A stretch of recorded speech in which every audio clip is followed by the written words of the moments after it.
الرحمن الرحیم. تمام تعریف اللہ کے لیے. درود اور سلام محمد و آل محمد کے لیے.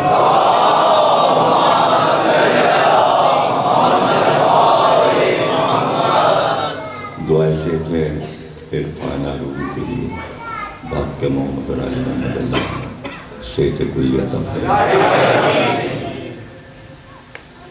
1432 ہجری کے عشرہ جیلو کی چوتھی تقریر آپ حضرات سماعت فرمائیں. ہم گفتگو کر رہے ہیں مسلسل شان رسالت کے دو پہلو.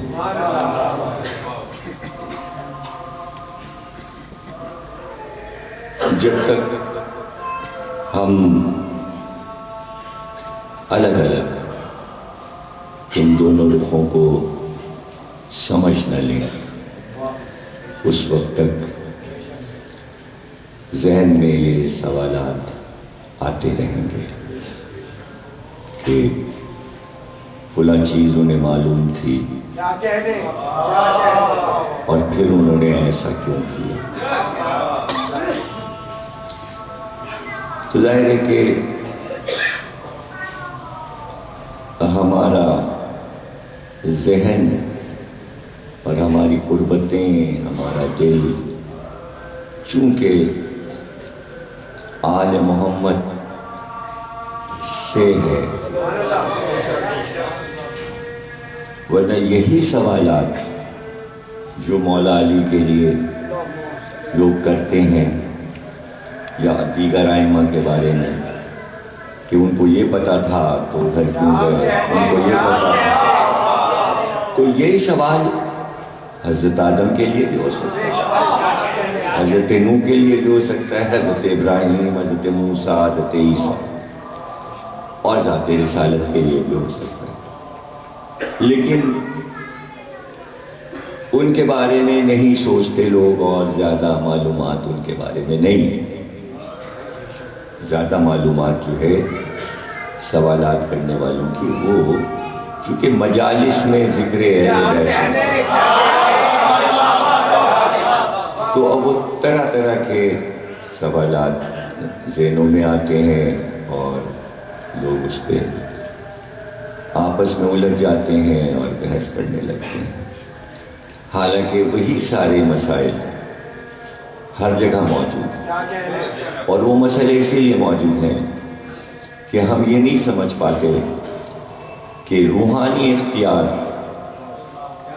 کتنا تھا اور مادی اختیارات میں انہوں نے دنیا سے کیا لیا، دنیا سے کیا لیا، اور دنیا کے رویوں کے ساتھ اس کے جوابات انہوں نے مادی نقطۂ نظر سے کہاں پر دیا اور روحانیت کو کہاں کہاں پر استعمال کرتے تھے اور کس کس طرح. تو جب تک اس کو ہم الگ الگ کر کے سمجھ نہ لیں اس وقت تک کسی بھی بات کا فیصلہ کرنا بیکار ہے. سامنے جو کہ عقیدہ ہے اور کہ بھئی معصوم ہیں، ان سے خطا نہیں ہو سکتی، لیکن یہ عقیدہ صرف اثناء شریعہ کا ہے جو 12 اماموں کو مانتے ہیں. اس کے علاوہ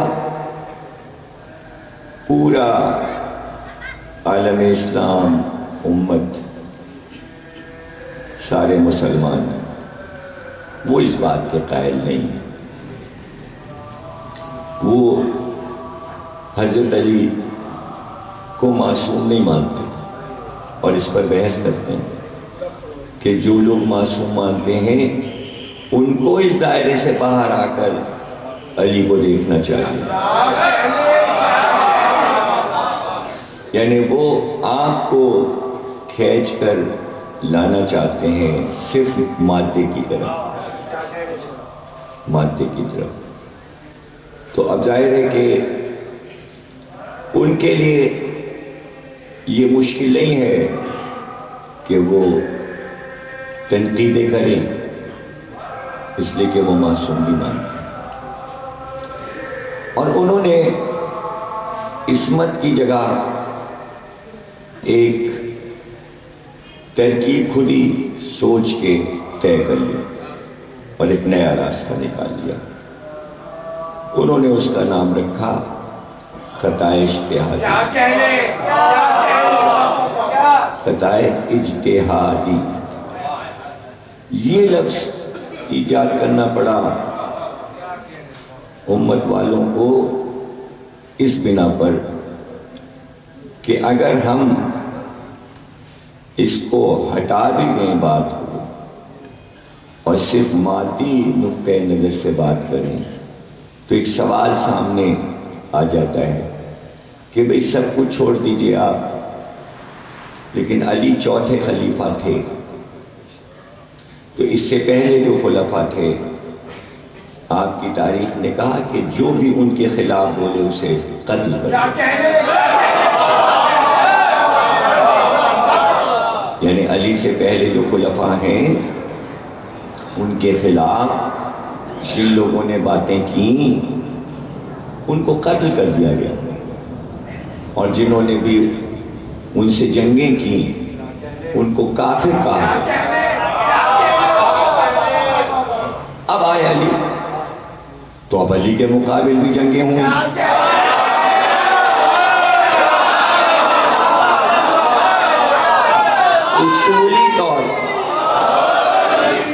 اصولی طور پر جب آپ اصول طے کر چکے کہ جو خلیفہ راشدہ کے مقابل آئے وہ کافر ہوتا ہے اور قابل گردن زدنی،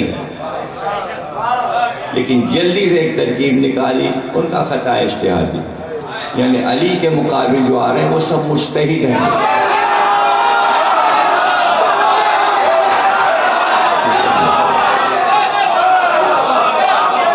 اب وہ کافر نہیں ہے. تو میں یہ کیوں نہ کہوں کہ مسلم تاریخ کے مطابق 3 خلافتوں میں جو کافر تھے وہی کافر علی کے دور میں مجتہد بن گئے.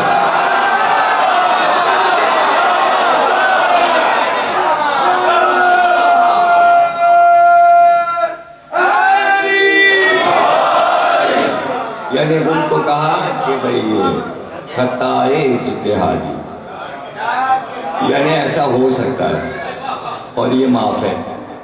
یعنی انہوں نے ایک اجتہاد کیا اور وہ اجتہاد سے جو بھی انہوں نے طے کیا، چونکہ وہ اس منزل پر تھے کہ فیصلہ کر سکتے ہیں، اجتہاد سے تو انہوں نے کیا اور وہ مقابل آ گئے.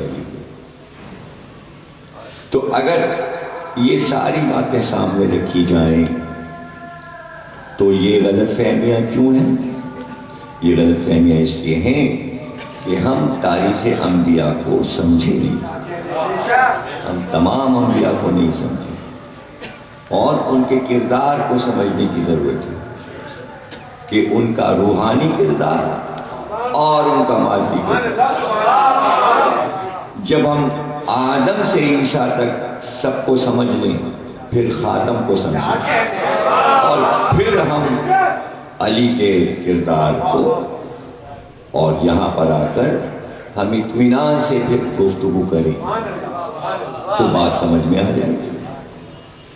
تو جہاں پر اللہ نے کہہ دیا کہ بھئی اب تمہیں تو ہم نے مقرر کر دیا ہے ہدایت تو تمہیں کرنا ہے.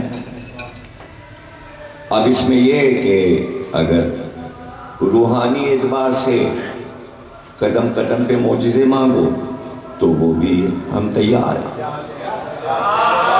اور تم جتنے چاہے معجزے دکھاؤ اور ڈرا کے انہیں دھمکا کے جس طرح چاہو مسلمان بناؤ، بت پرستی چھڑاؤ اور انہیں ثواب کی طرف لاؤ، انہیں جنتی بناؤ، جہنم کی آگ سے انہیں بچاؤ.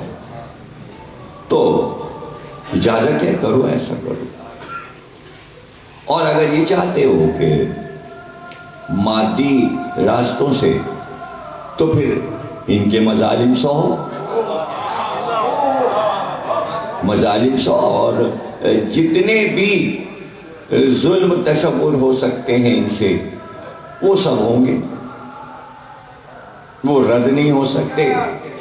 یہ مظالم کرنے میں بڑھتے جائیں گے تو اب تم طے کر لو کہ آیا معجزے سے ان کے مظالم کو باطل کر دو گے، یا مادی نقطۂ نظر سے جو حساسیت تمہیں دی گئی ہے انسانوں کی تکالیف کے ساتھ اور دکھوں کے ساتھ تم انہیں برداشت کر لو گے، اور اس کا نام تمہیں معلوم ہے کہ صبر ہے.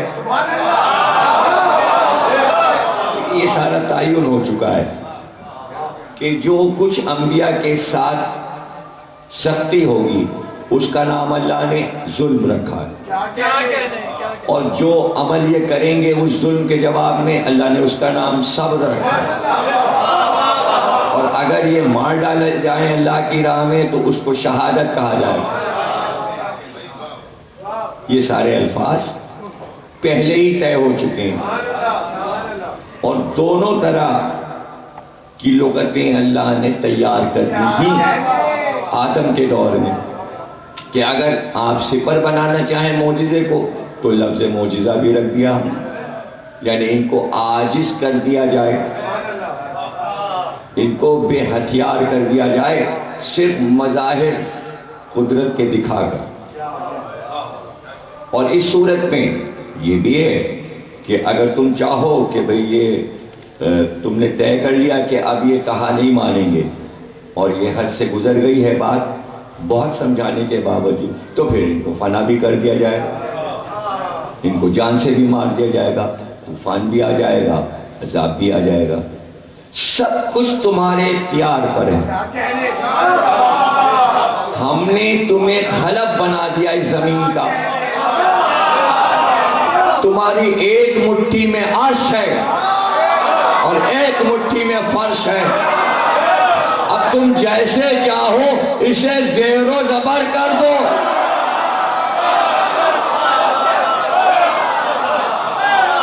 اور اگر تم اپنے کام میں لگے ہوئے ہو اور ایک رخ پہ نظر ہے اور تم مڑ کے عرش کی طرف دیکھ ہی نہیں رہے ہو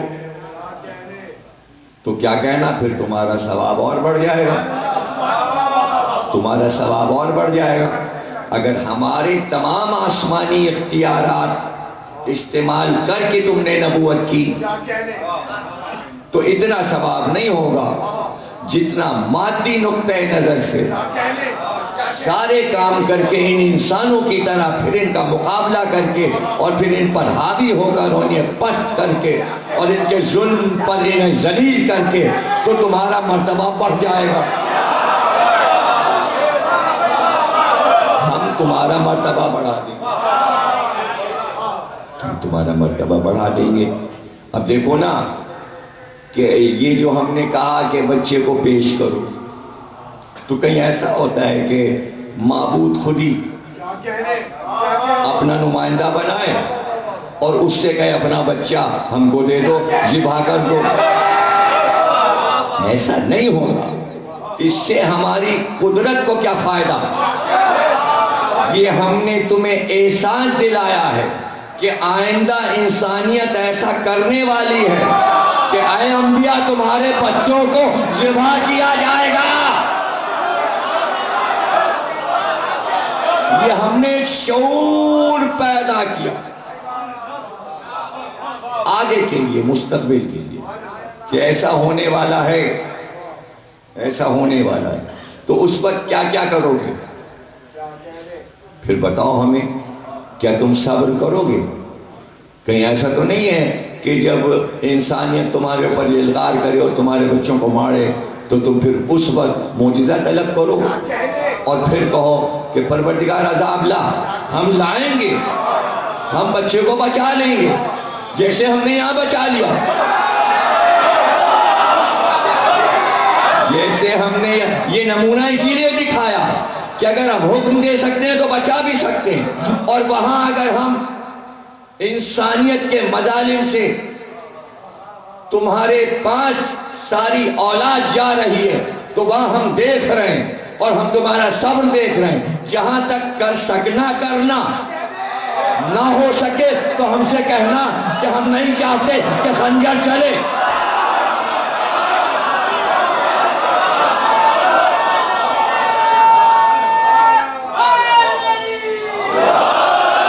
ہم نہیں چاہتے. تو پھر ایسا ہوگا 40 تلواروں کے سائے میں گھرے ہوئے رسول اللہ، اور 40 تلواریں محمد کو قتل کرنا چاہتی ہیں. تو اب یہاں پر کون سا پہلو سرکار کا نظر انداز ایک کو کرنا ہے اور ایک کو استعمال کرنا ہے؟ تو اللہ نے کہا بھائی یہاں پر ہم خود اب ہم ہیں، تم نے ہم سے کہا کچھ نہیں، ہم خود آ گئے ہیں بیچ میں. اس مسئلے میں ہم اپنے آپ کو انوالو کر رہے ہیں، ہم خود اپنے آپ کو انوالو کر رہے ہیں. کیوں؟ 13 برس سے پتھر کھا رہے تھے تو انوالو نہیں ہوا.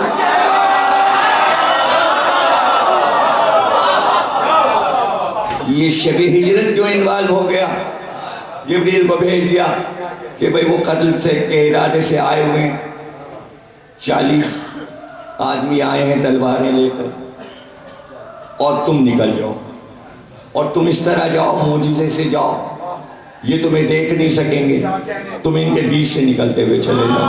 معجزہ آ گیا، روحانی زندگی آ گئی. 13 سال مادی زندگی میں پتھر کھائے، اب جب 13واں سال ختم ہو رہا ہے تو اب معجزہ آ گیا، اب معجزے سے بچایا جا رہا ہے. کیوں؟ یہی اگر مسئلے حل ہو جاتے اور اس پہ کتابیں لکھ دی جاتی تو یہ سوالات ہی نہ ہوتے. جو مسئلے پھیلے ہوئے فرقوں میں، اور ایک ایک فرقے میں کئی فرقے بنتے جا رہے ہیں انہی مسئلوں کی وجہ سے. ہم تو سمجھانے بیٹھے تاکہ مزید ان میں اور فرقے نہ بن جائیں، تاکہ کچھ تو ہم خیال پیدا ہو جائیں، تاکہ سب ایک یکسانیت کے ساتھ بات کو سمجھ لیں. اور جو پتھر آ رہے تھے، زخمی ہو رہے تھے، کوڑا پھینکا جا رہا تھا، اس وقت تو کیوں نہیں انوالو ہوا جبریل کو بھیج کے؟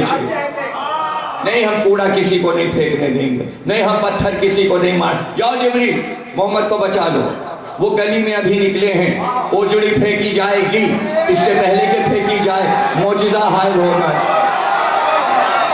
وہ عورت روزانہ کوڑا پھینکتی ہے سر کے اوپر، جاؤ جبریل اس عورت کی گردن میں روک دو، خبردار کوڑا نہ پھینکے. وہاں تو نہیں بولا، سب کچھ رسول اللہ کھلی مادی نقطۂ نظر سے مقابلہ کر رہے ہیں. اب یہاں جب 40 تلواریں ہو گئی تو تو انوالو ہو گیا، تو نے جبریل کو بھیج دیا، معجزے سے نکل جاؤ، چھپ کے نکل جاؤ، یہ تمہیں دیکھ نہیں سکتے، بخیریت چلے جاؤ اور بستر پر علی کو سلا جاؤ. یہ سب کیا ہے؟ یہ سب کیا ہے؟ 13 سال یہی کام کیوں نہ ہوا؟ آج کیوں ہو رہا ہے؟ تو اب پوچھے پروردگار سے، تو نے شب ہجرت جانے دیتا ان 40 سے بھی محمد مقابلہ کرتے، علی تو تھے، لڑائی ہوتی، سارے بنی ہاشم مل کے 40 کو مارتے، پتہ چل جاتا علی تو تھے ہی موجود، دفاع کرتے محمد کا، اور مادی نقطۂ نظر سے 40 قبیلوں سے مقابلہ کیا جاتا بغیر معجزے کے. اب معجزہ کیوں؟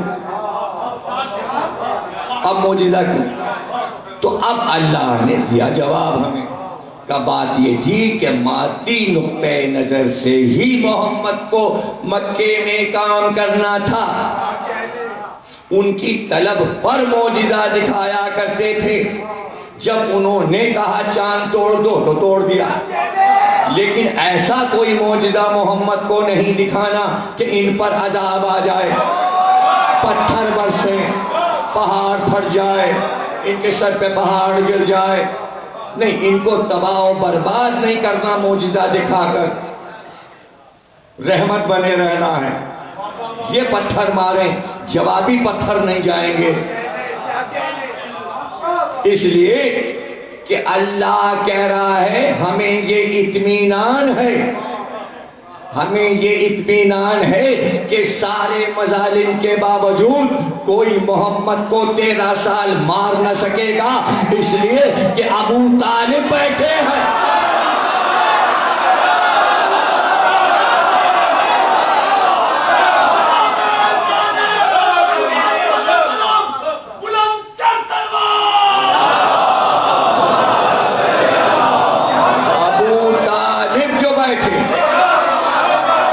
چونکہ ہجرت سے پہلے اسی سال ابو طالب کا انتقال ہوا، نہ وہ مرتے نہ یہ اکٹھا ہوتے. ابو طالب کے خوف سے ابھی تک انہوں نے تلوار نہیں نکالی تھی. اب جب ابو طالب نہ رہے تو انہوں نے کہا اب محمد کو مار لو. اس کے معنی شب ہجرت اللہ نے جو نبی کے لیے معجزہ دکھایا تو 13 برس اس معجزے کی جگہ ابو طالب معجزہ بنے.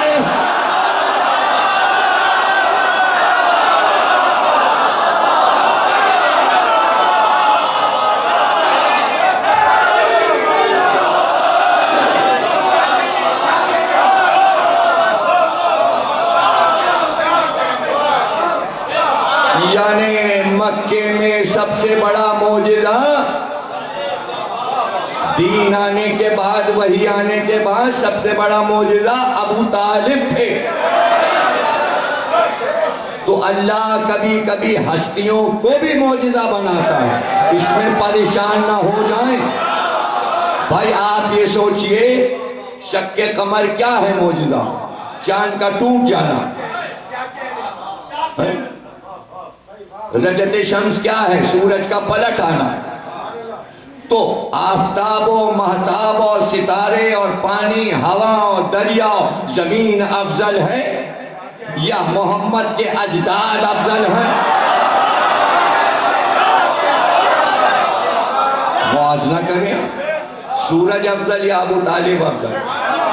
بحیثیت اشرف المخلوقات آپ بھی سورج سے افضل ہیں، آپ بھی چاند سے افضل ہیں.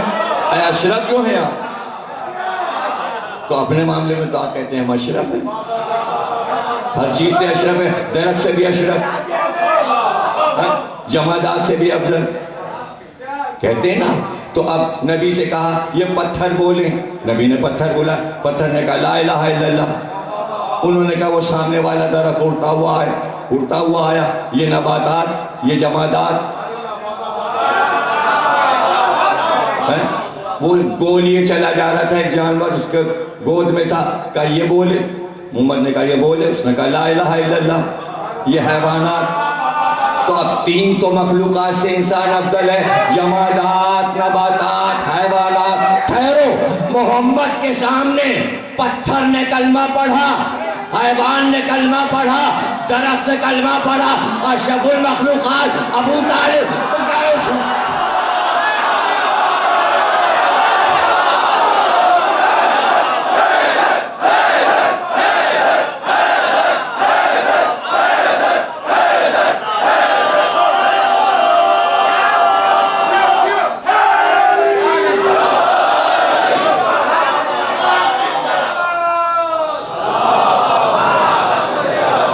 ذرا سوچئے، یہی باریکیاں سمجھنے کی. اگر یہ باتیں سمجھ میں آ جائیں، اور یہ باتیں اس وقت تک سمجھ میں نہیں آ سکتی جب تک آپ نکات کو پیش نظر نہ رکھیں، جزیات کو پیش نظر نہ رکھیں، اور ہر بات کو اسے دور تک سوچیں. ایک ہی بات پہ رک کے آگے نہ بڑھ جائیں فوراً کے، دوسری اور پھر تیسری اور نہیں، ایک ہی پہ رک جائیں، ایک ہی بات پہ رک جائیں.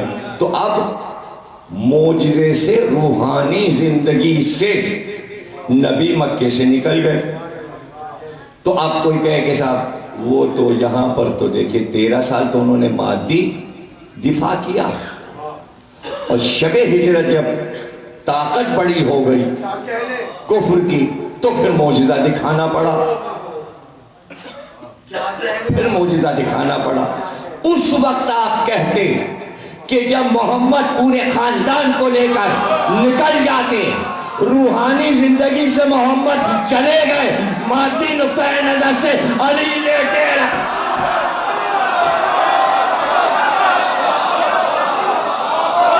کیا مطلب ہے؟ یہاں کیا مطلب ہے؟ اللہ نے کہا دیکھو فرار نہیں ہے کہ معجزے سے آنکھوں کو اندھا کر کے ہم نبی کو نکال لے گئے، یہ علی لیٹے ہوئے اور 40 تلواریں. تو اب یہاں معجزہ نہیں ہوگا. یہاں معجزے سے یہ نہیں ہوگا کہ جب 40 آدمی تلواریں لے کے علی پر آئیں تو علی کے لیے بھی معجزہ ہو جائے. یہاں معجزہ نہیں ہوا اور مادی زندگی سے وہ 40 واپس بھی چلے گئے. کیوں؟ کیوں؟ اس لیے کہ بچپن سے علی سے واقف تھے کہ جب مادی زندگی میں پتھر کھا کر صبر کر رہے تھے تو دفاع علی کر رہے تھے. اس وقت بچے تھے، اب جوان.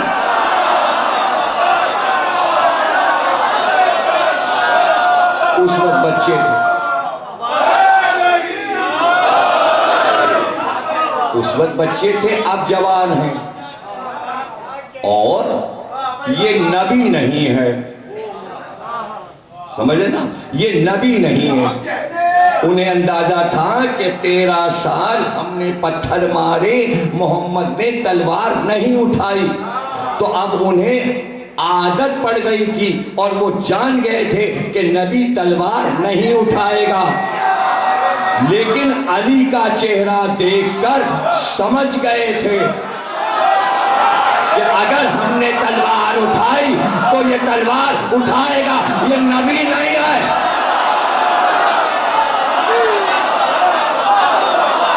دیکھیں علی نے مادی زندگی سے ان کا مقابلہ کیا. اور مادے میں کیا چیز ہے؟ کوئی دھمکی نہیں کی کہ ماریں گے اور کاٹ ڈالیں گے اور پورے مکے کو نہیں، کچھ نہیں. کیا چیز وہ تھی جس سے وہ دہل گئے؟ یعنی مادی زندگی میں بھی ایک چیز ہے، اس کا نام ہے ہیبت. ہیبت معجزہ نہیں ہے، ہیبت معجزہ نہیں. ہیبت کسی میں بھی ہو سکتی جو اپنی ہیبت منوا لے، لیکن علی نے تو ہیبت منوائی بھی نہیں. وہ تو بس دفاع کیا. جنہوں نے پتھر مارے لڑکوں نے ان کے ہاتھ پیر توڑ دیے. تو اب بڑوں پہ ہیبت بیٹھ گئی کہ جو بچوں کی ٹانگیں توڑ چکا ہے اب یہ جوان ہے تو اب یہ بچوں کی ٹانگیں تو توڑے گا نہیں. عزت جائے گی.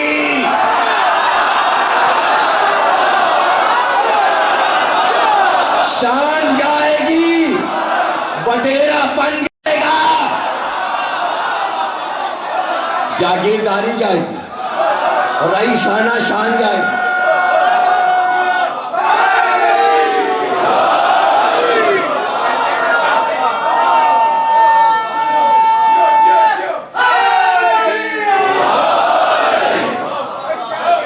چھوڑ کے جا رہے اور کوئی معجزہ نہیں، کوئی معجزہ نہیں. سیدھی سی بات کہہ دی کہ 13 سال تلوار نہیں نکالی میں نے، اس لیے روکنے والا تھا.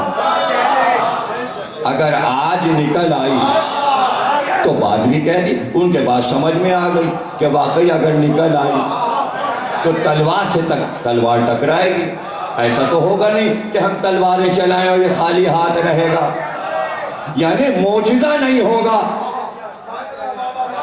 لیکن تلوار تو مانے ہوئے تھے. تو تو محمد نے تو کبھی تلوار چلائی نہیں اور علی نے بھی کبھی نہیں چلائی. یہ کیسے سمجھ گئے کہ اگر اس نے تلوار نکال لی؟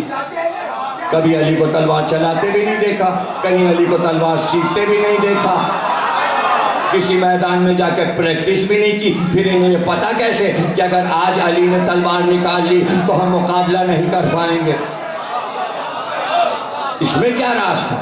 یعنی مادی نقطۂ نظر سے وہ ابو طالب کو میدان جنگ میں لڑتے ہوئے دیکھ چکے تھے.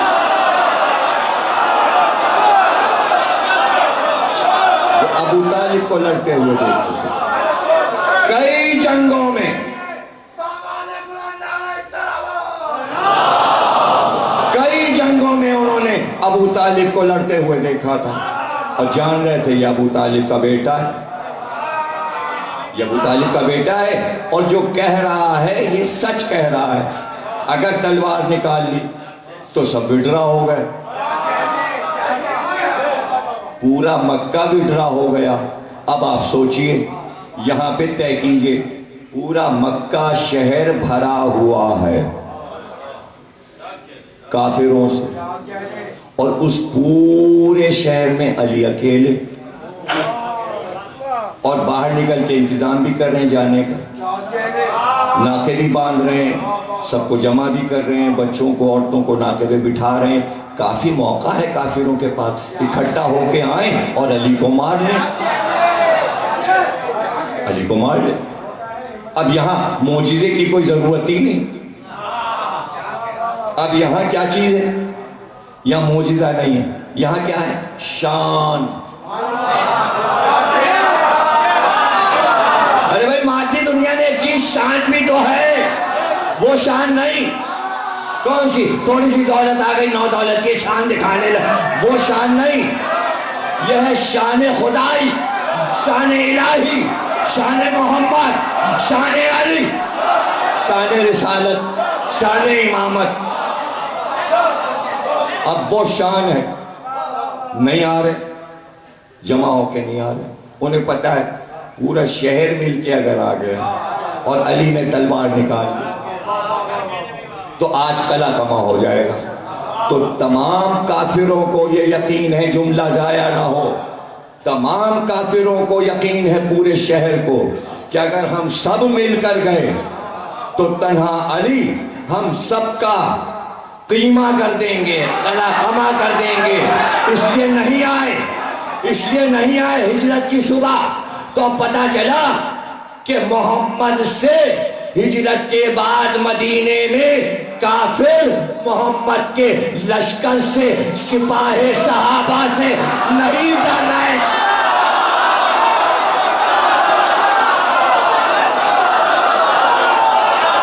سپاہ سے نہیں ڈر رہے, علی سے ڈر رہے تھے, علی سے ڈر رہے.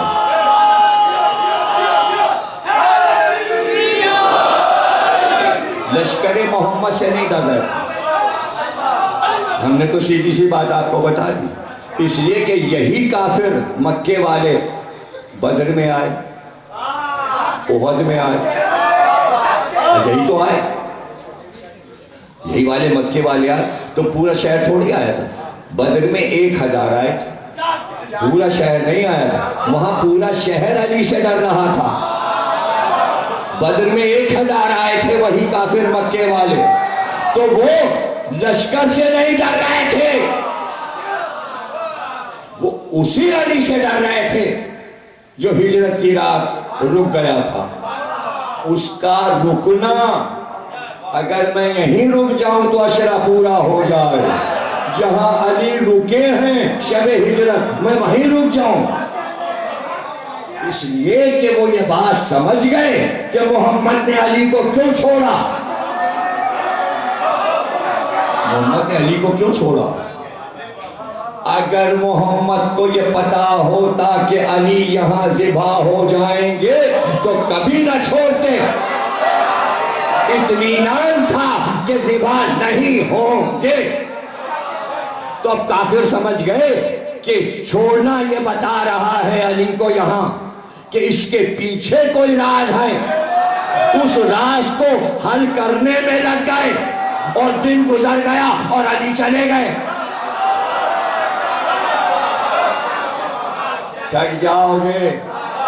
آج کی مجلس ایسی ہے, ذرا انرجی روک روک کے خرچ کرو. میں بتائے دے رہا ہوں. ہاں, اور یہ بات پہلے کہہ چکا ہوں کہ کچھ گونگوں کو اپنا دوست بناؤ, انہیں بولنا سکھاؤ جیسے طوطے کو پڑھایا جاتا ہے. ان کی ٹریننگ کرو, تم استاد بنو, ان کو شاگرد بناؤ تاکہ آگے بھی بات چلتی رہے, ہر مجلس سونی نہ رہے. ہاں سکھاؤ, ایک دو شاگرد بناؤ. اب دیکھو نا یہ تینوں بچے کیسے ٹرین ہو گئے ماشاءاللہ. 2-3 سال سے آ رہے ہیں, ٹرین ہو گئے, بول بھی رہے ہیں, اشارے بھی کر رہے ہیں, ہاتھ بھی اٹھا رہے ہیں. نہ انہیں شرم ہے, نہ بولنے میں شرم, نہ ہاتھ اٹھانے میں شرم. اب یہ دوسری بات ہے, بڈھے طوطوں کو پڑھانا مشکل ہے.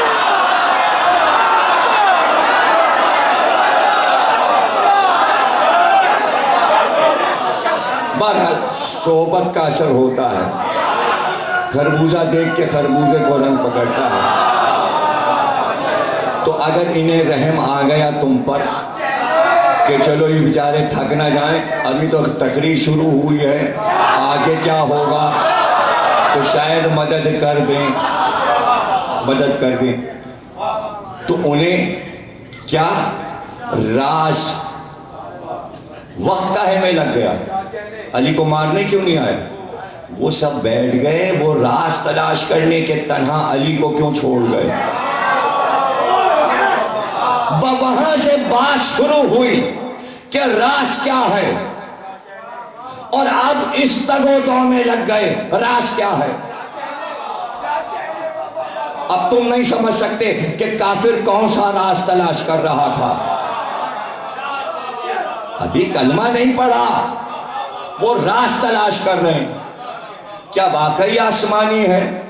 اگر آسمانی ہے تو کس راستے سے اس کے پاس کیا کیا آتا ہے, اور اگر خدا ہے تو پیغام رسانی کیسے ہوتی ہے, یہ وہاں جاتا ہے یا آتا ہے. اب وہ راز تلاش کرنے لگے. اب ریسرچ انہوں نے دوبارہ شروع کی. آیتیں پڑھو, اس جملے کے معنی دیکھو, کیا فرشتوں کے نام بتاتا ہے, کیا کیا کہتا ہے آسمانی خبر, اس جملے کے کیا معنی ہے, اس جملے کے. علی کام سے لگا کے روانہ ہو گئے.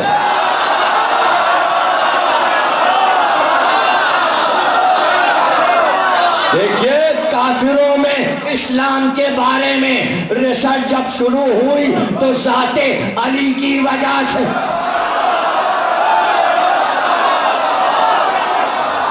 راز کیا ہے یہ, راز کیا راز ہے؟ اب انہیں جہاں پر معجزے کو وہ جادو کہتے تھے,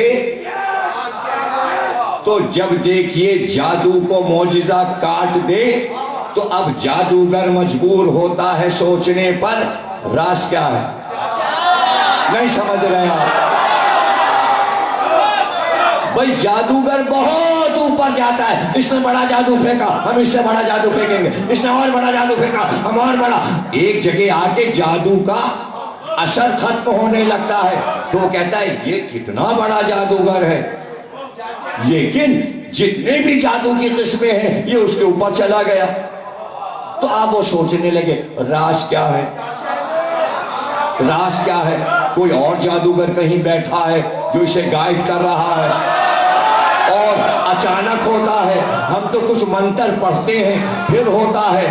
بس فرعون نے کہا ڈراؤ موسیٰ کو اور ہارون کو. انہوں نے جلدی جلدی رسی کے ٹکڑے جادوگروں نے پھینکے, وہ سانپ بن گئے. منٹوں میں ہو گیا کام, تیاری پہلے سے تھی. اب ان کے وہم و گمان میں نہیں تھا کہ جواب آئے گا. اب جب سانپ رینگنے لگے, موسیٰ پیچھے ہٹنے لگے, ہارون پیچھے ہٹنے لگے, ایک بار وہی ہوئی جو ہاتھ میں ڈنڈا ہے, پھینکو, جلدی پھینکو.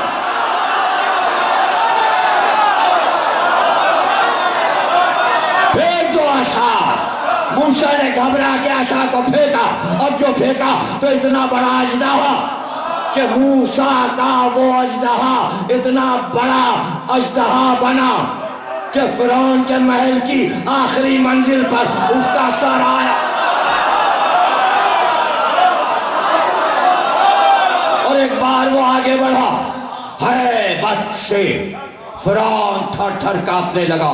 اتنا بڑا اژدہا کہاں دیکھا تھا. اور دوڑ کر اژدہے نے سانپوں کو چننا شروع کیا, سانپوں کو کھانا شروع کیا, یہاں تک کہ جادوگر سجدے میں گر گئے. دیکھیے وہ جادوگر چالاک تھے, فرعون چالاک نہیں بے وقوف تھا. جادوگر سمجھ گئے یہ کوئی بہت بڑی چیز ہے, اب جادو کام نہیں آئے گا, اب جادو کام نہیں آئے گا, یہ تو کوئی بہت بڑی چیز ہے. اس لیے سجدے میں گر گئے. ہم ایمان لے آئے کس پہ, کس پہ ایمان لائے. موسیٰ ہارون نے کہا تھا اللہ پہ ایمان لاؤ, یہی تو کہا تھا. انہوں نے کیا کہا, ہم ایمان لائے کس پہ, موسیٰ اور ہارون کے رب پر. رب نہیں پہچانا جا سکتا جب تک دو ہستیاں بیچ میں نہ ہو.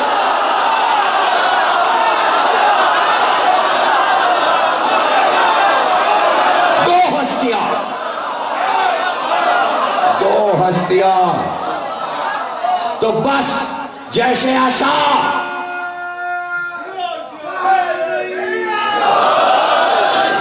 عصائے موسیٰ اژدہا بنا اور جادو باطل ہوا کافروں کا, اور وہ سجدے میں گر گئے. ایسا ہی جنگ احد میں ہوا کہ علی کی تلوار ٹوٹی اور جنت سے ایک ذوالفقار چلی.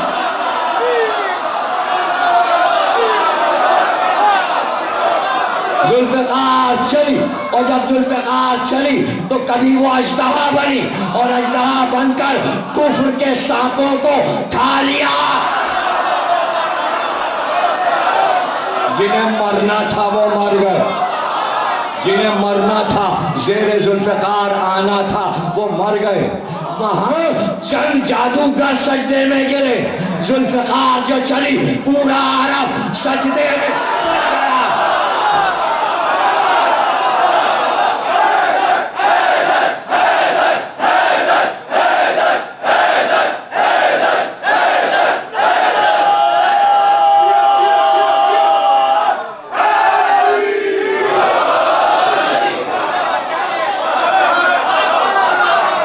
سجدے میں گر گئے. موسیٰ اور ہارون نے روکا نہیں سجدہ کرنے والوں کو اور کلمہ پڑھنے. یہ مت کہو رب کہو, موسیٰ اور ہارون کا رب نہ کہو. چپ رہے اور آیت قرآن میں آ گئی کہ یہ انہوں نے کہا. اللہ نے آیت اس لیے رکھی کہ میں بغیر وسیلے کا اسلام قبول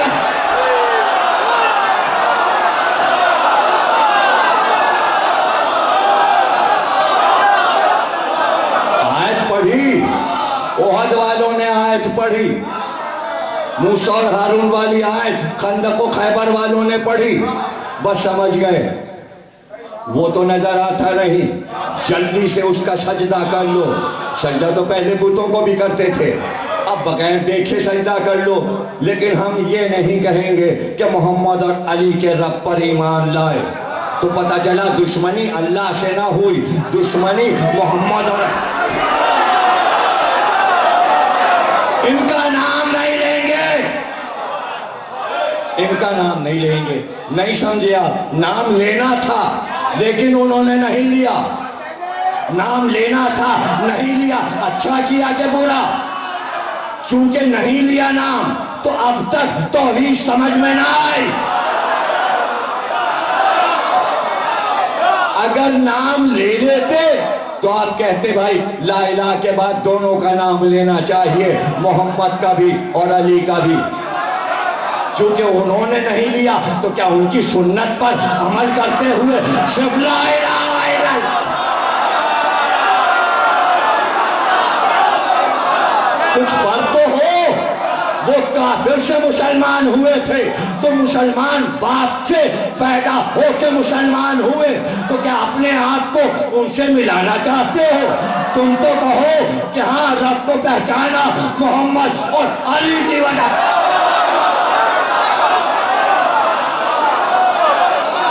تم نے کس سے پہچانا؟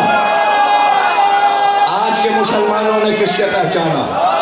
جواب دیں، اپنے رب کو کیسے پہچانا؟ میراث میں پہچانا؟ باپ کے کہنے سے پہچانا؟ اچھا، باپ کے کہنے سے پہچانا؟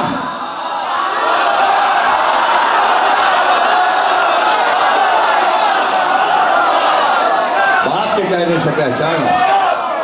اسی لیے رسول اللہ نے کہا کہ میری امت کا باپ علی ہے،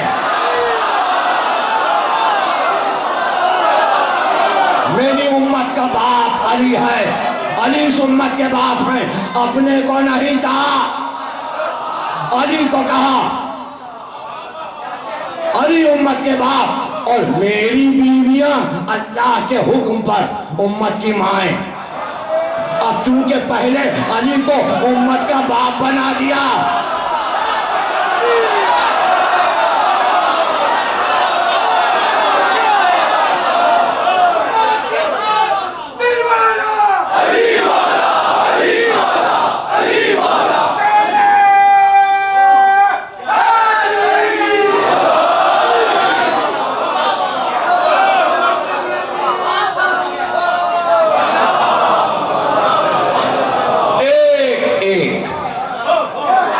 علی کہتے ہیں ایک لفظ، ایک غلام حبشی مجھ کو علم کا سکھا دے، امت کو سمجھانے کے لیے ایک غلام حبشی ایک علم کا لفظ مجھے سکھا دے، صبح کو سکھائے، شام کو آ کے کہے علی میں تمہیں بازار میں بیچنا چاہتا ہوں، میں بک جاؤں گا، میں اس غلام کے ہاتھ بک جاؤں گا، اس لیے کہ اس نے مجھے ایک علم کا لفظ بتایا۔ لاکھوں کروڑوں علوم علی نے امت کو بتائے، فقہ بتائی، تفسیر بتایا، علم کلام بتایا، احسان، فراموشی۔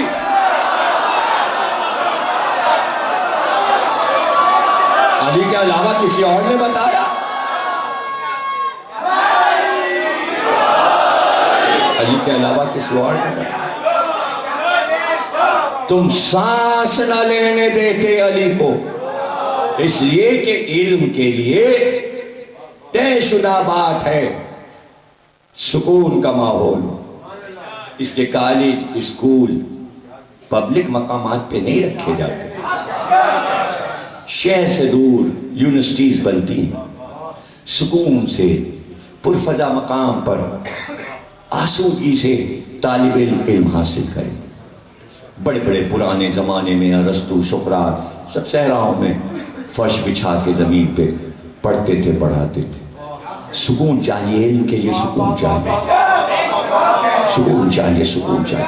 اللہ کو معلوم تھا کہ یہ کام علی کے سپرد ہے، کہ علم سکھانا ہے، تو اب شہر کا ماحول اتنا ہڑبون کا تھا، اتنا ہنگامہ تھا کہ اتنا بڑا ہنگامہ حضرت عثمان کے قتل پر ہوا کہ پورا ملک جمع ہو گیا تھا، چاروں طرف بغاوت، یلغار، شہر مدینہ، شور شرابہ، علم کیسے سکھایا جائے؟ اس لیے اللہ نے کہا علی علم تو خاموشی میں سکھایا جاتا ہے، انہیں اپنا کام کرنے دو، یہ دولت سے کھیلے، 25 برس تم علم سکھاؤ۔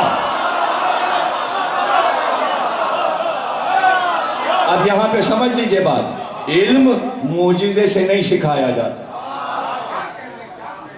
علم معجزے سے نہیں سکھایا۔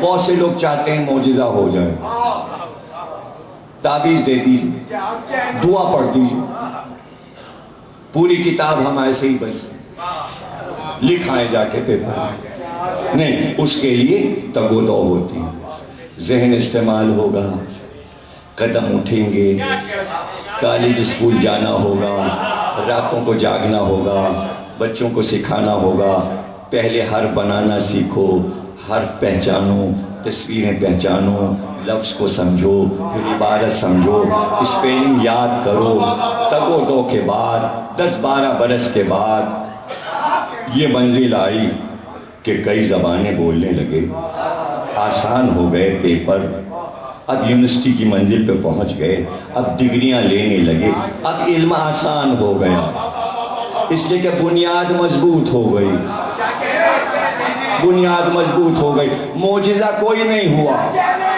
صرف عقل اصل طریقے سے استعمال ہوئی۔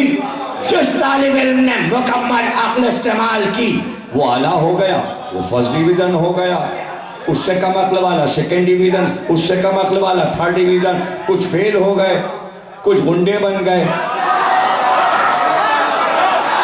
کچھ اپنے یہی کام کرنے لگے، اسکوٹر کے اپنے سائلنسر نکال لیے، اب وہ غصہ ہے ان کو، فیل جو ہو گئے تو اپنے فیل پن کو چھپائیں کیسے؟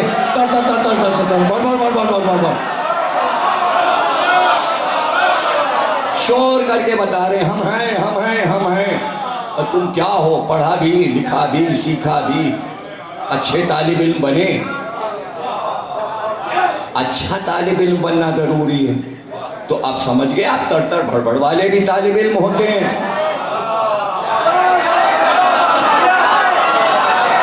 اور ایسے بھی ہوتے ہیں۔ ابا نے منع کیا تھا یہاں موبائل لے کے کیوں، چلو لاؤ موبائل، ایسے بھی طالب علم ہوتے ہیں۔ تو 25 طرح کے طالب علم تو کراچی میں پائے جاتے ہیں، اب ان کا آپ جو چاہے نام لگ دیں، نکلے تو وہ پڑھنے ہی تھے، سیکھنے نکلے تھے، پورے عوام پاکستان سب پڑھنے کے لیے تو نکلے تھے، جو 20 25 30 کے ہیں انہیں بھیجا گیا تھا نا پڑھنے کے لیے، کسی نہ کسی اسکول میں تو بھیجا گیا تھا۔ کیا کیا کون کیا کیا بن کے نکلا، کون فٹ پاتھوں پہ سو رہا ہے، اب انہیں یاد ہی نہیں کس گھر سے چلے تھے اور کہاں آ گئے، انہیں اپنا گھر ہی نہیں یاد۔ تو مختلف قسم کے نکل جاتے ہیں نا۔ 25 سال علی یونیورسٹی کھول کے باغ میں بیٹھ گئے، جنہیں سیکھنا تھا وہ آئے، جو فرسٹ کلاس تھے وہ سلمان و ابو ذر نکلے، جو بھر کر رہے تھے وہ کرتے رہے، جنہیں فٹ پاتھوں پہ سونا تھا وہ فٹ پاتھ پہ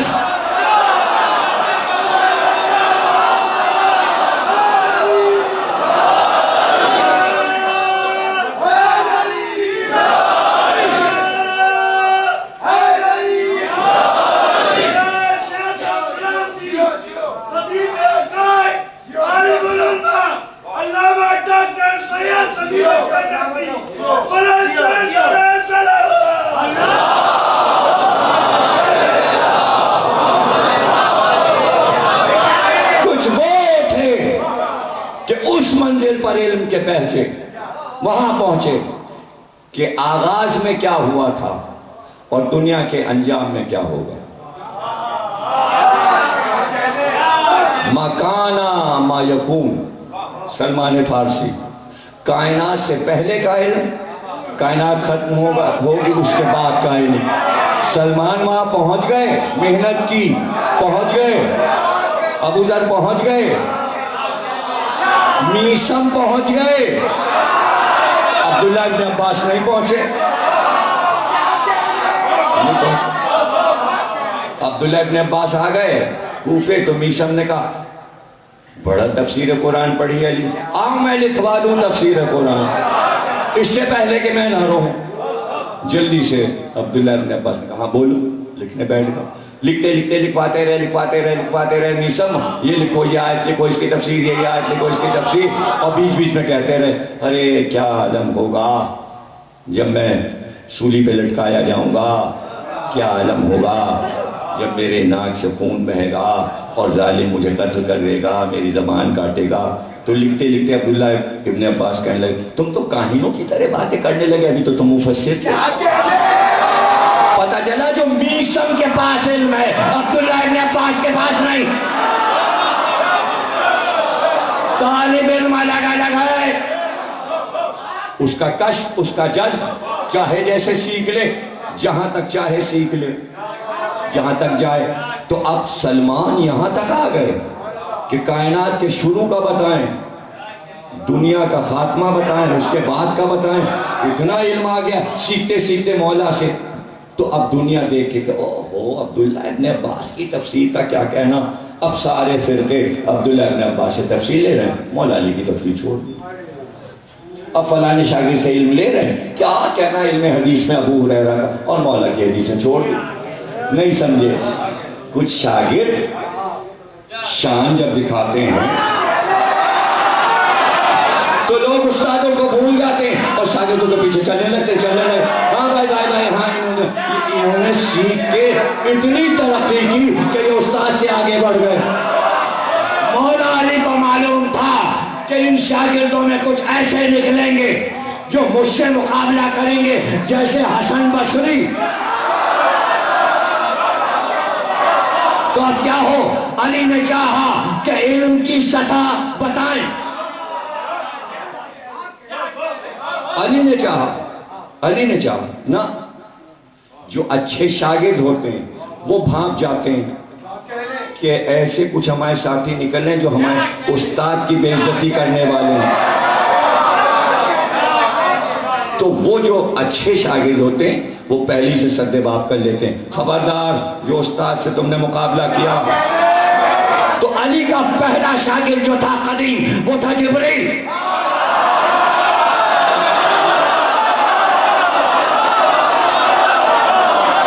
وہ تھے جبریل امین روز آ کے بیٹھتے تھے علی کے خطبے میں. خطبہ شروع ہوا، جبریل آ کے بیٹھ گئے. اب پرانے تھے تو فصاحت و بلاغت کا ایک وہ تھا، کیسے نہ آتے، آ کے بیٹھ گئے. علم کہیں پہ ختم تھوڑی ہوتا ہے. تو جبریل نے سب سیکھ لیا، جبریل نے سب سے، وہ بھی آ کے بیٹھتے تھے.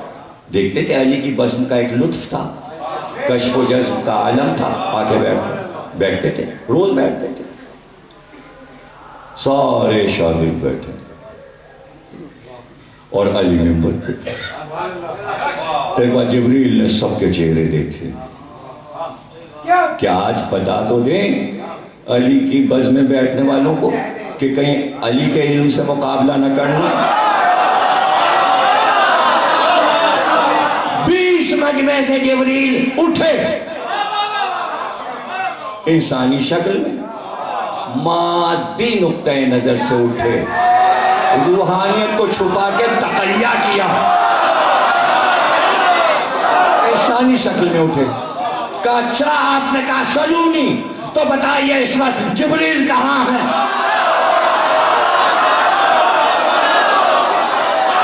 بتائیے جبریل کہاں ہے؟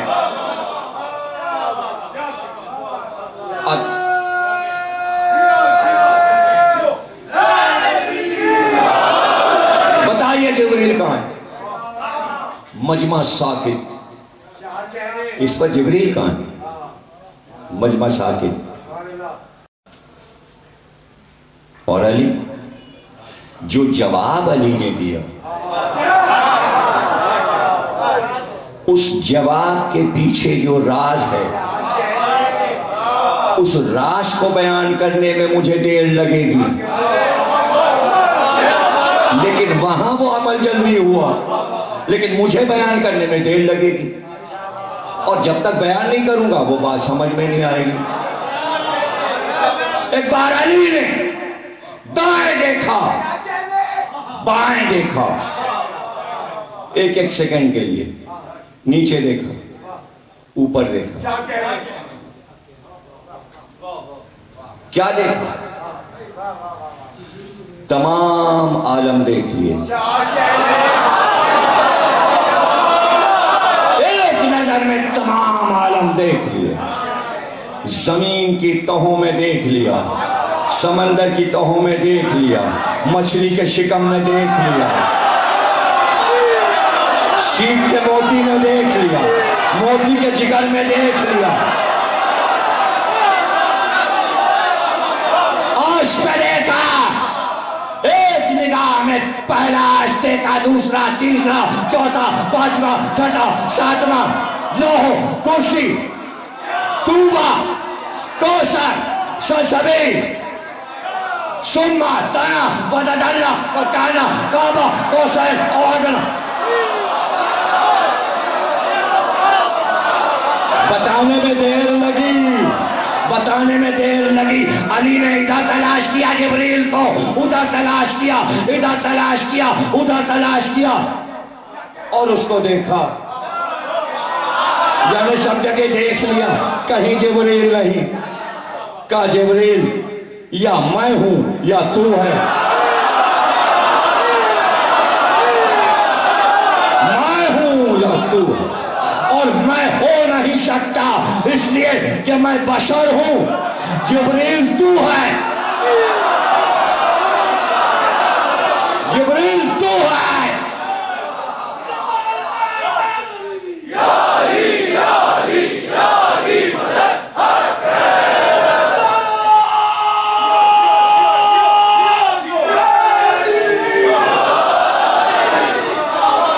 جبریل تو. علی کے علم کی سطح قیامت تک نہیں پتہ چل سکتی، اس لیے کہ سطح ہے ہی نہیں.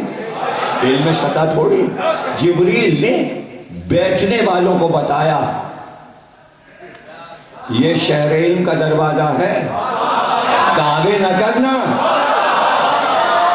دعوے نہ کرنا.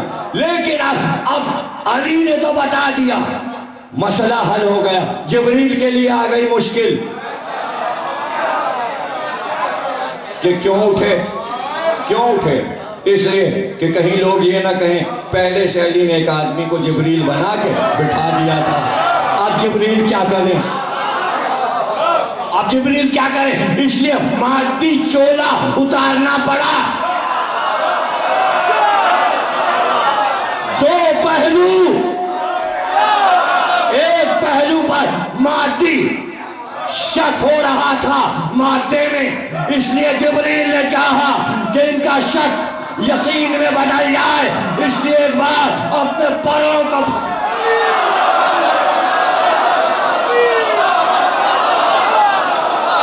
روحانی پہلو پھیلایا اور یہ کہتے ہوئے پرواز کی، بے شک علی آپ نے صحیح کہا، میں ہی جبریل ہوں، میں ہی جبریل ہوں. لیکن اگر دروازے سے نکل جاتے تو صاحب معجزہ ثابت نہ ہوتے. اس لیے کوفے کی مسجد کے گنبد کی طرف گئے، گنبد پھٹا، جبریل گئے.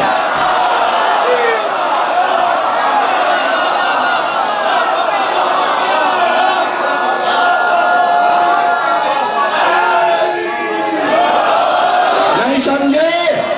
ارے دروازے سے جاتے نا. مسجد کوفہ میں بہت سے دروازے ہیں، یہ اوپر چھت پھاڑ کے کیوں گئے؟ یہ دراڑ چھت میں کیوں؟ بتا کے گئے میرا مولا، میرا استاد وہ ہے جو اللہ کے گھر میں دراڑ ڈالتا ہے، میں شاگرد ہوں.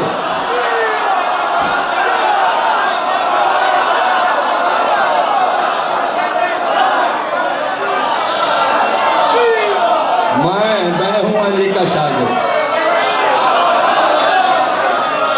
جزاک اللہ، ماشاء اللہ.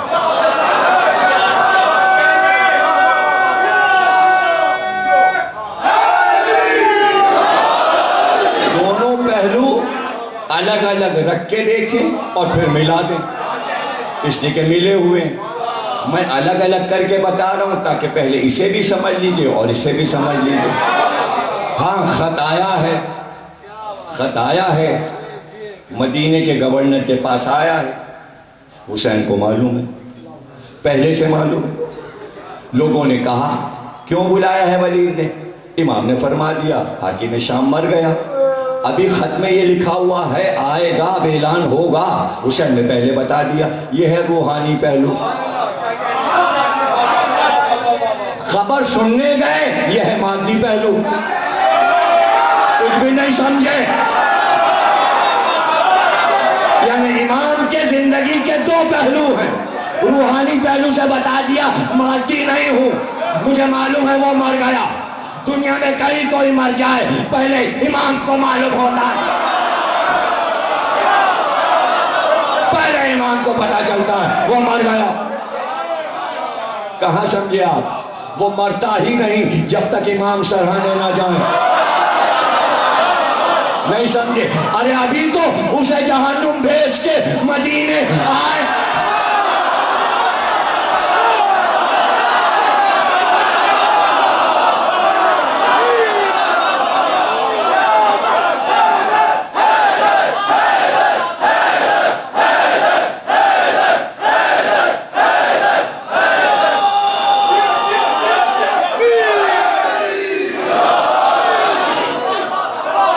تمہیں پتا ہے اب وہ مادی دنیا کی خبر.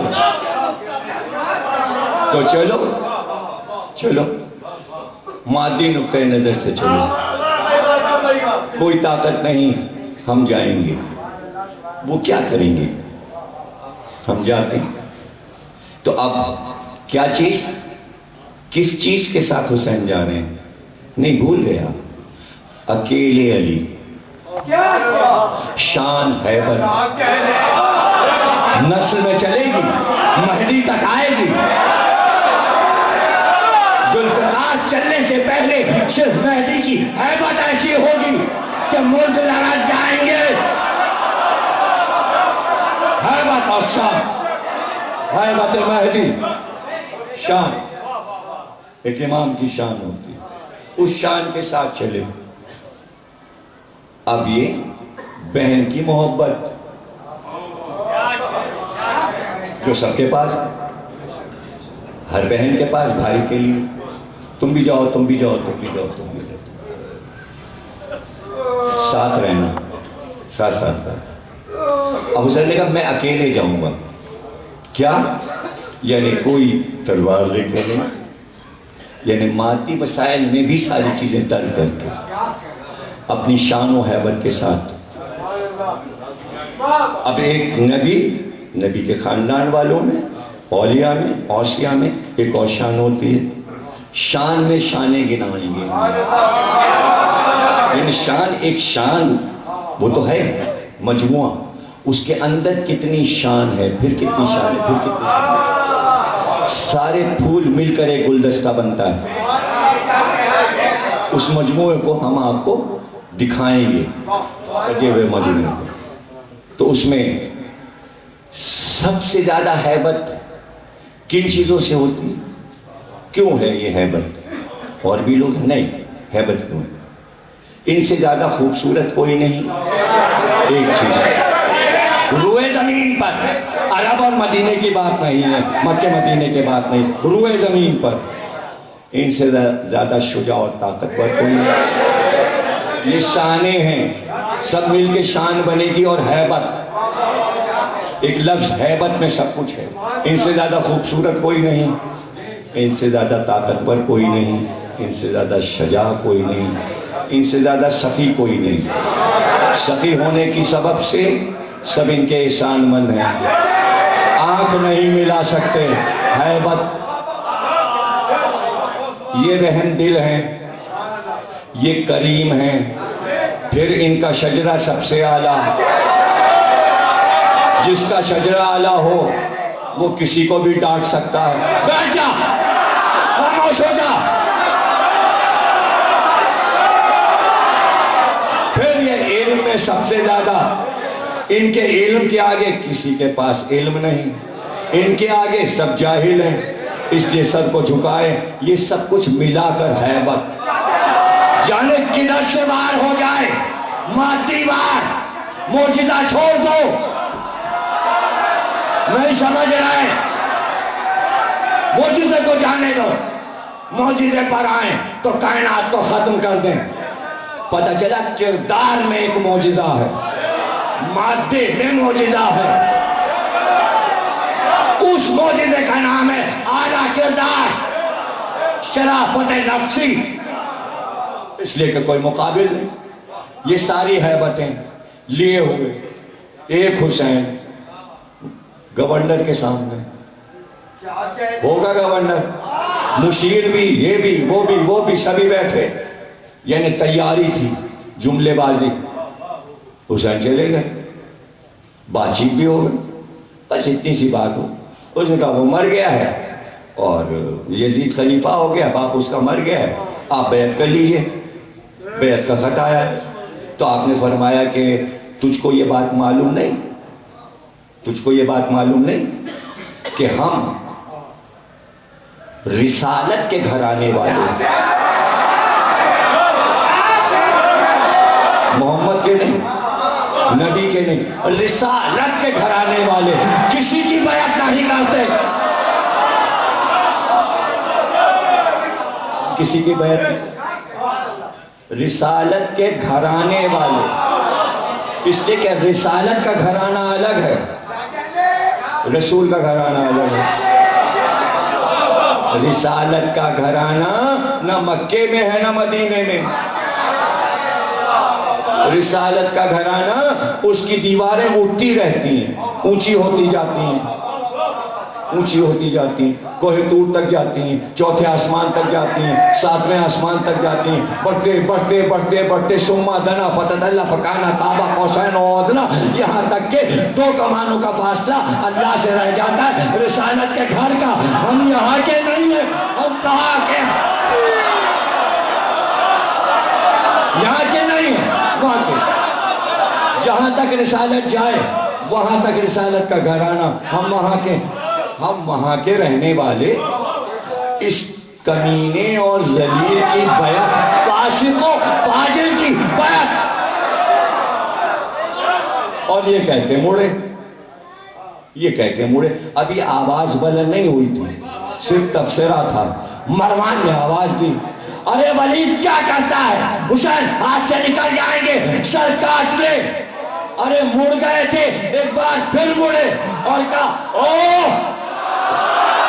ابن الزرقہ، شجرہ شجرہ.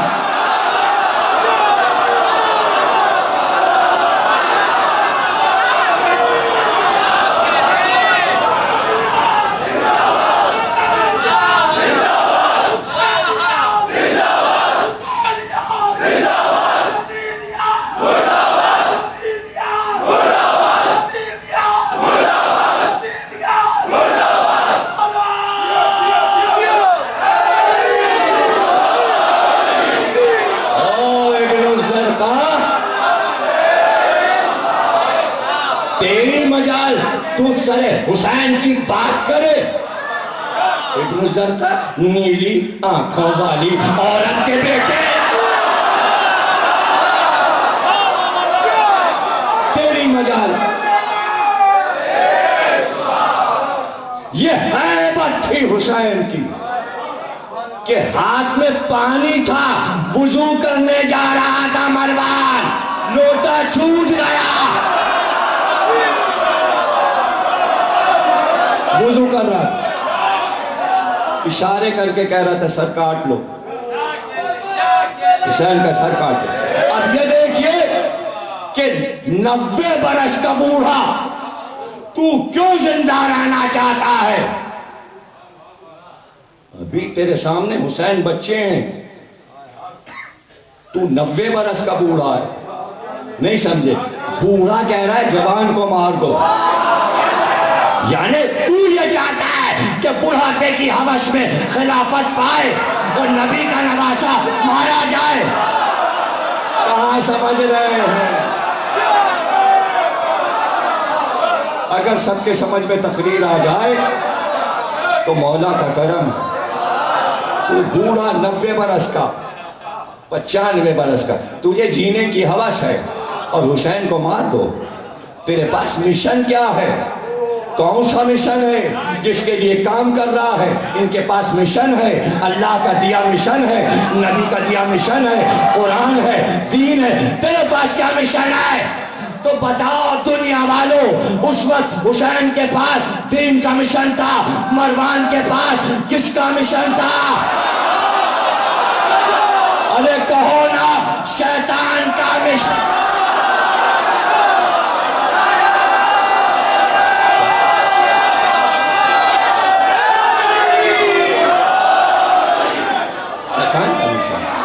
کیا اس کے پاس دین کا مشن تھا؟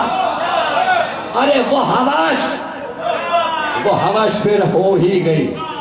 حسین تو 57 برس کے تھے، یزید تو مرتے وقت 33 برس کا تھا، 30 میں حاکم بنا، 3 برس زندہ رہا اور اس کے بعد مر گیا، اور اب یہ ہو گیا 95 برس کا، بلکہ اور 3 سال بڑھا لو 95 کا، تو اس وقت تھا 61 ہجری میں، 97 کا ہو گیا۔ اب 100 میں 3 کم ہیں، وہ تینوں آ جائیں تو 100 اور اس کے لگا۔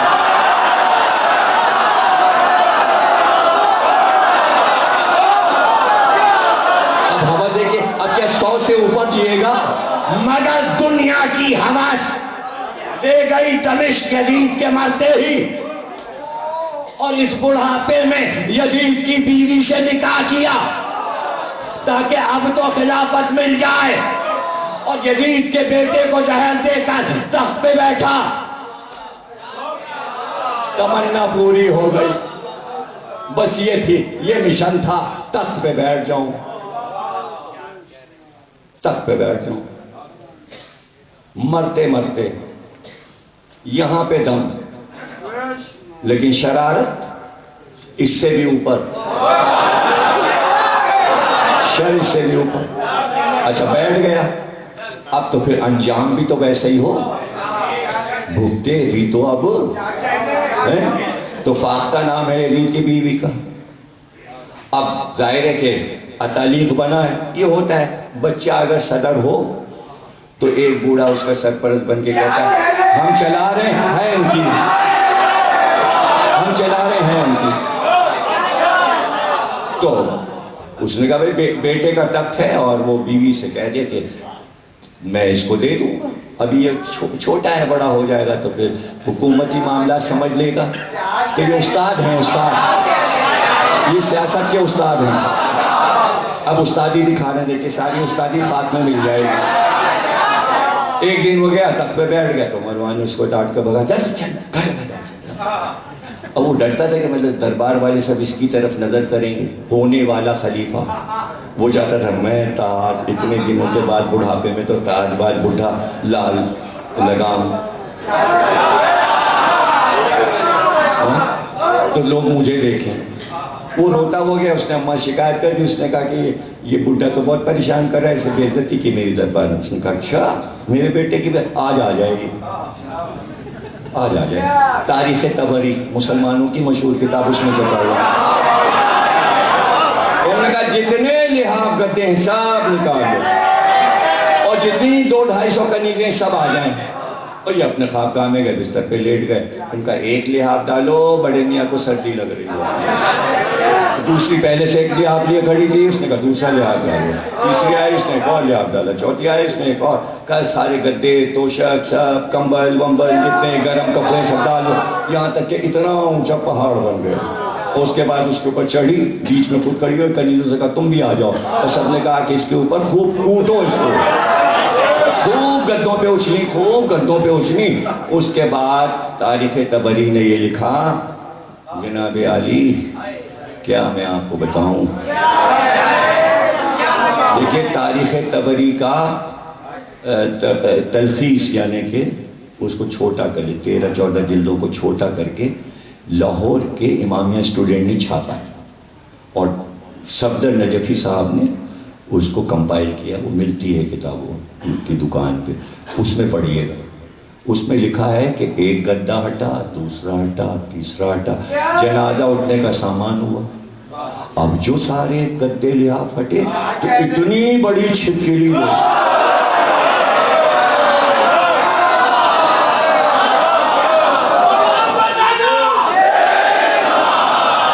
چھپکلی۔ اب بتائیے، اسی کو اللہ نے قرآن میں کہا ہے کہ ہم مست کر دیتے، مست کر دیتے، مست کر دیتے، دنیا میں ہی مست کر دیتے۔ وہاں تو جو ہوگا ہوگا۔ پتہ چلا کہ کام بڑے بڑے تھے، تو اب اسے کیا کہیں گے؟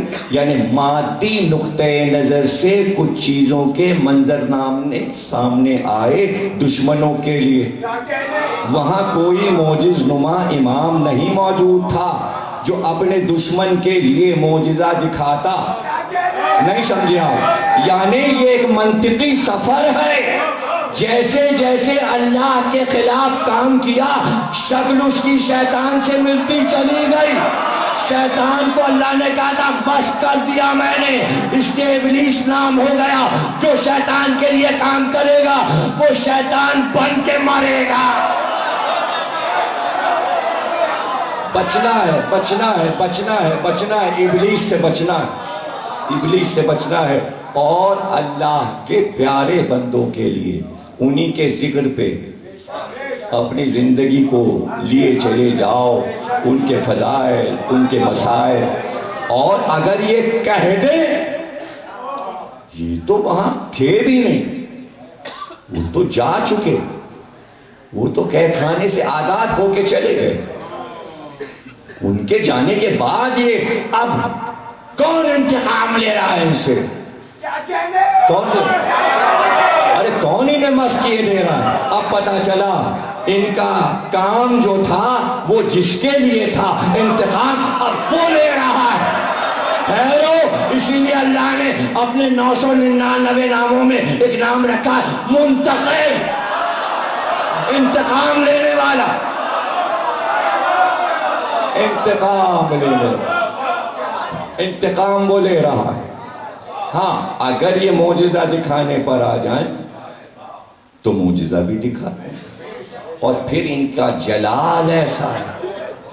جلال دیکھیے، ابھی میں نے ہیبت اور جلال بتائی، شان بتائی، اس میں بھی ایسی شان ہے کہ لا محالہ آپ صرف شان کا پرتو معجزہ بن جاتا ہے. انہیں معجزہ دکھانے کی ضرورت نہیں، معجزہ دکھانے کی ضرورت نہیں. ابھی دیکھیے میں ہیبت کا پرتو دکھاتا ہوں اور تقریر ختم ہو گئی.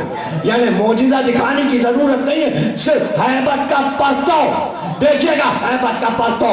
ام کلثوم کھڑی تھی، پہلو میں جناب کبریٰ فاطمہ کبریٰ کھڑی تھی. ایک بار یزید تخت پہ تھا اور ایک مسخرہ اٹھا اور اس نے کہا بادشاہ یہ لڑکی جو کھڑی ہے یہ میری کنیزی میں دے دے. ہو گئی تقریر ختم. یہ ایک جملہ مسائل ہے، رسول کی بیٹی کی طرف یہ اشارہ کیا جائے.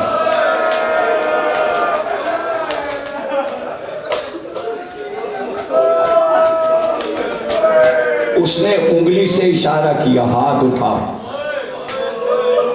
اس کا ہاتھ اٹھا. جناب ام کلثوم نے اس کو ڈانٹا اس کو، تیرے ہاتھ ٹوٹ جائیں. کہتے اس کے ہاتھ لرزے اور فالج زدہ ہو کے لٹک گئے. اللہ اللہ، یہ ہے جلال، یہ ہے ہیبت. اور ادھر سے شہزادی زینب کی آواز ہے، تو ایسا نہیں کر سکتا. یزید نے کہا میرے اختیار میں ہے. دیکھیے مادیت کا اختیار، دیکھیے میرے اختیار میں ہے. زینب نے کہا میں اپنا اختیار بتاؤں. کہ سن، تو اس وقت کر سکتا ہے جب اعلان کر دے کہ دار اسلام سے نکل گیا، میری نانا کی امت سے نکل گیا، تب تو ایسا کر سکتا ہے. سر جھک گیا اس لیے کہ ذلیل ہو جاتا اگر یہ کہتا کہ میں کسی اور مذہب پر جا کر یہ کام کروں گا، اس لیے کہ اسلام میں جائز نہیں، حرام ہے. رسول کی اولاد کی طرف اشارہ نہیں کیا جا سکتا، حرام ہے، حرام حرام. اور پھر رسول کی بیٹی سر جھک گیا.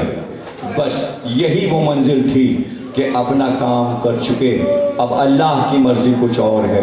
ایسے میں راہب اٹھ گیا اور اس نے کہا یہ ہم کیا دیکھ رہے ہیں؟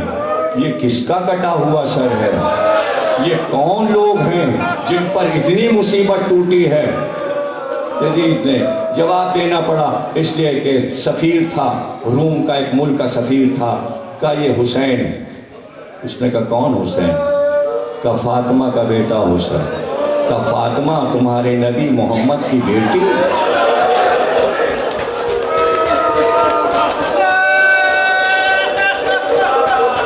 جزاک اللہ. ظاہر ہے جس شان سے آپ فضائل سنتے ہیں اسی شان سے آپ مسائل بھی سنتے ہیں. یہ وہ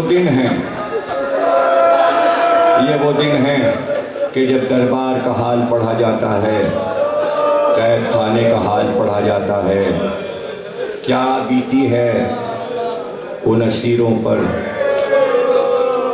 ان قیدیوں پر کیا گزر گئی۔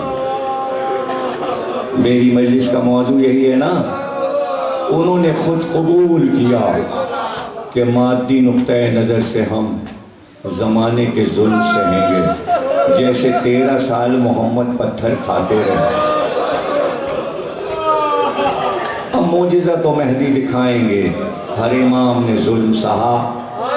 تو یہ رونا اسی بات کا ہے کہ ہمارے ائمہ اگر چاہتے تو معجزات سے جبر اختیار کر کے انہیں سزائیں دے دیتے، لیکن ان کی ہدایت کے لیے انسانی شکل میں رہ کر انسانی راستوں سے ہدایت کی، مگر انسان ان کی عظمت نہیں سمجھے، اسی کا تو رونا ہے۔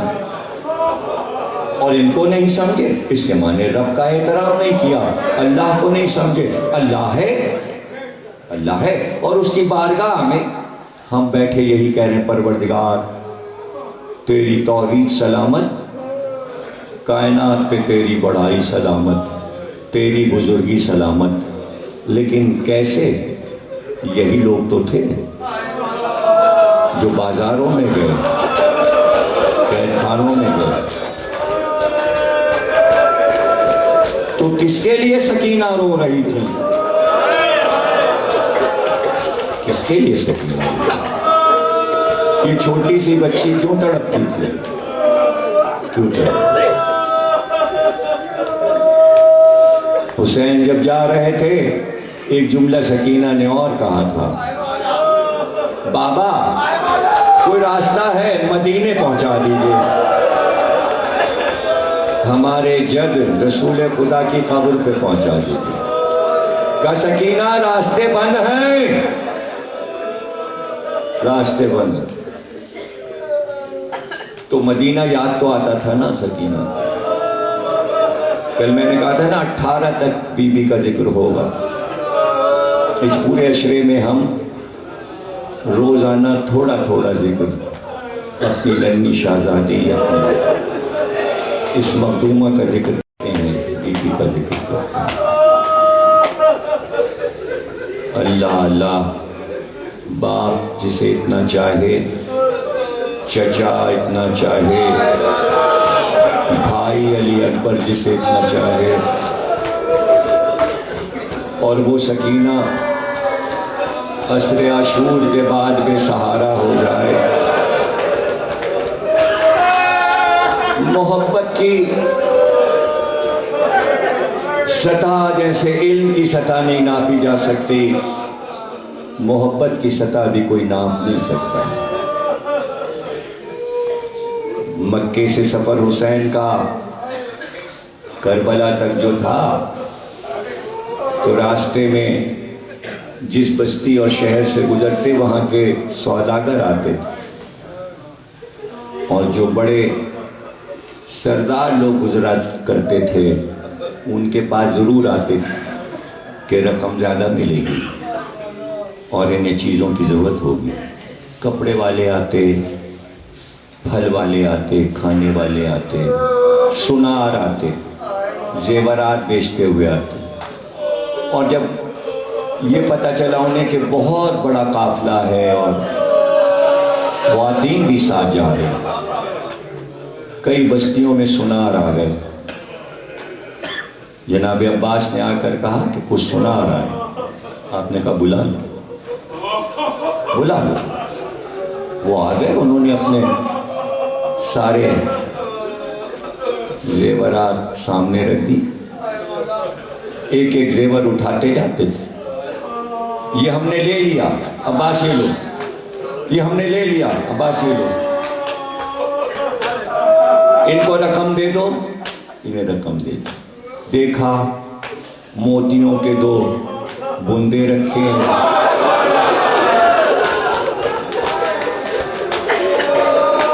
کہ یہ ہمیں 4 بندے ہمیں دے دو۔ ہاتھوں ہاتھوں کے کڑے ہیں ہمیں دے دو، یہ پیروں کی پاجیب ہمیں دے دو، یہ دے دو ہمیں، سب خرید لیا، یہ گلے کا گلوبن ہے۔ عباس اب یہ جاؤ میری بہن زینب کو دے دو، گلے میں یہ گلوبن پہن لے، یہ بندے ام کلثوم کو دے دو، کانوں میں پہن لے، یہ ہاتھوں کے کڑے ام لیلا اور یہ ام رباب کو دے دو، اور یہ پاجیب کبرا کو دے دو، اور یہ موتیوں کے بندے مجھے دو، یہ کہہ کے جیب میں قبا کے رکھ لیے، اور اب خود اٹھے خیمے میں گئے، دو بندے جیب سے نکال کر سکینہ کے کان میں پہنائے۔ ابھی میں مسائل پڑھوں گا، میں بہت سمجھا کے پڑھتا ہوں تاکہ آپ کے سمجھ میں چاروں طرف سے ہر بات سمجھ میں آ جائے، کہیں شک نہ ہو۔ یہ مسائل ہے، روتے بھی رہیے، سنتے بھی رہیے، سمجھتے بھی رہیے، وہ یہی مسائل ہیں۔ اور دو بندے جیب میں رہے، اور پھر ایک منزل ایسی آئی کہ جہاں مسلم کے مرنے کی خبر آئی، رونے کی آوازیں آئیں، خیمے میں گئے، یتیم بچی مسلم کی، وہ بھی 4 سال کی تھی، گود میں بٹھایا، دو بندے اور نکالے، اس کے کان میں پہنا دیے۔ اس نے منہ دیکھا، کہا ایسی شفقت، یہ تو یتیموں پہ ہوتی ہے شفقت، کہا مجھے باپ سمجھو، بچی سمجھ گئی، روتی گود سے اتر گئی، ماں سے لپٹ گئی، کہا بابا مارے گئے، مسلم کا ماتم شروع ہو گیا۔ کیا حسین کے گھر کی عورتوں کو زیورات کی ضرورت تھی؟ یہ بار بار مصائب میں کیوں آتا ہے؟ بندے چھینے گئے، زیورات چھینے گئے، کڑے چھینے گئے، گلوبن چھینے گئے، یہ کیوں آتا ہے؟ دیکھ